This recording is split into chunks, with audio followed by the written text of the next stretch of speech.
My name is Ernie Altbacker. I am one of the co-writers of Justice League Warworld, and specifically I did the Wonder Woman in the Old West section. Oh.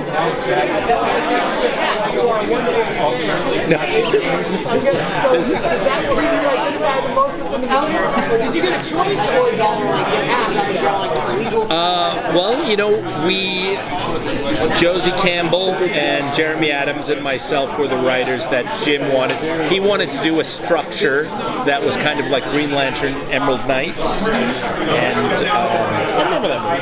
it's kind of like a three-story thing, and then it all comes together, those stories, in the final act, right? So he knew he wanted 3 vignettes. He wanted to do a Warworld story that we hadn't seen before. Usually Warworld, it's about gladiatorial combat. He wanted this to be more of a prison of the mind, where everybody's in a different holodeck situation and they have amnesia, so they don't know. But through their efforts, through their fighting, through their adventures that they go on, they're being drained, and thousands of other heroes are what's actually powering Warworld. So they're in this like mental prison. But innately they know that they are heroes and shouldn't be here, right? And that's, we start out with Wonder Woman in the Old West, and she kind of goes, I know I need to search for someone. This isn't where I should be. And she goes off.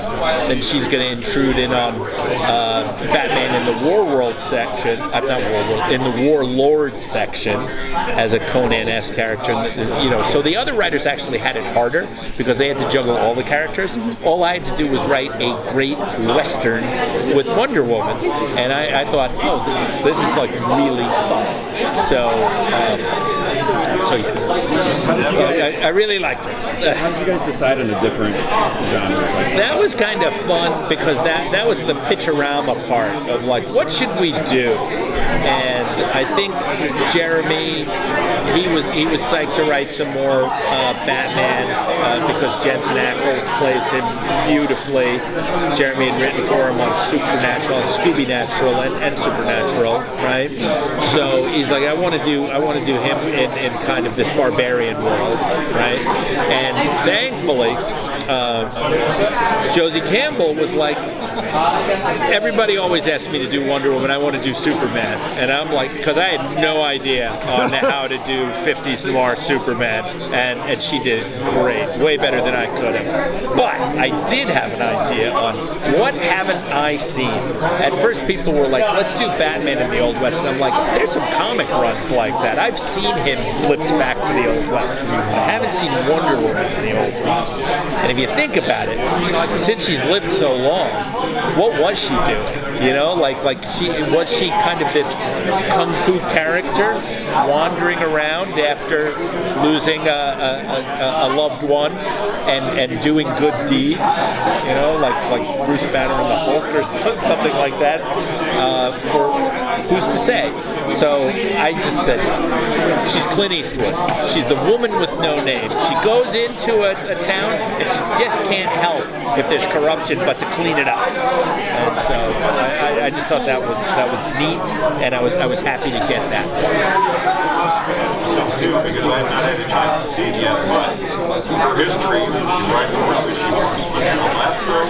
I mean, that blend very well for a Western setting. Yeah, we kind of turned that she had the lasso, and we use it more as a whip.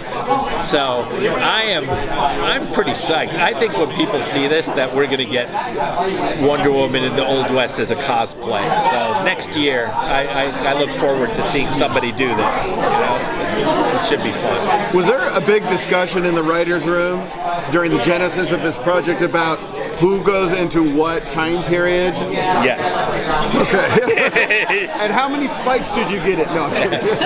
Well, we kind of, Jim had a general idea. There was a couple ideas that we might have bounced. I forget even what they were, but it kind of went into those 3 sections, and then everybody got the right one, you know. But then I think they wrote the best. So there you go. You walked out smiling, it looks like. Yeah. And this is one of the. Usually you get to see it first, you know, they'll send it. You can watch it on my computer, see how it turned out. I haven't seen anything on this, so I'll be seeing it for the first time with everybody else at Comic Con. All right, great. we'll be there with you. Yeah, I hope the fans enjoy it. We really think that we had a fun time doing it, and I think that it really is kind of a cool movie. Did you watch any westerns to get yourself in the mood or in the zone? Butch was like, "You got to watch Sugarfoot." I'm like, "What's Sugarfoot?" You know, I John watched Wayne, or? several episodes of this 1950s. No, it's not a John Wayne. It's this show that ran for many episodes called Sugarfoot, right? So did that. I think he said, "Oh, I want to do this thing." There's a lot of Easter eggs from classic westerns, right? But one of them is when one woman comes clip-clopping into town. It's kind of the beginning of Once Upon a Time in the West, where the train's behind him. You know, they're watering it. You hear, maybe even just catched all the sound effects from it. I have no idea, but I wouldn't put it against them, you know, to do so. Did you ever find a point when you were, writing this script for Wonder Woman, being like, maybe we're going a little too campy Western at this point?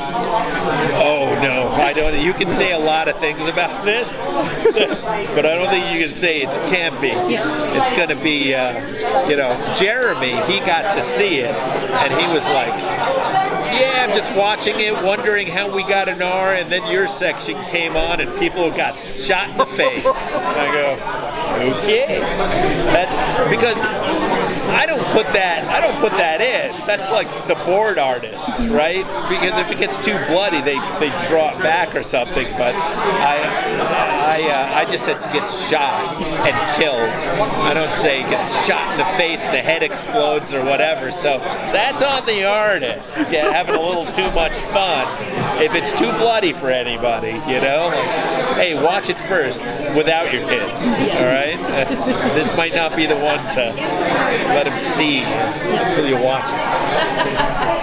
So we take away from that, you literally wrote "shoot him in the face." Yeah, and then in parentheses. I did right? say, shoot him now, shoot him now. Were there other things maybe as a writer, as a screenwriter, where you wanted to go and then maybe DC was like, no, or any kind of standards and practices, they pushed back a little bit, or? Not in this one. Okay. That's like a question in some of the other movies. It's like, I'm going to kill a child? No, right? Stuff like that. But in this one, it was pretty straightforward. They liked the idea of doing Wonder Woman as Clint Eastwood, the woman with no name. She comes into a town, cleans up the corruption. It's a nice, clean story. I didn't have to juggle the characters that they came into the other timelines, so I actually had the easiest time of it, I think. So hopefully people are going to like it. Perfect. Thank you. Thank you guys very much. Check it out tonight. Yeah.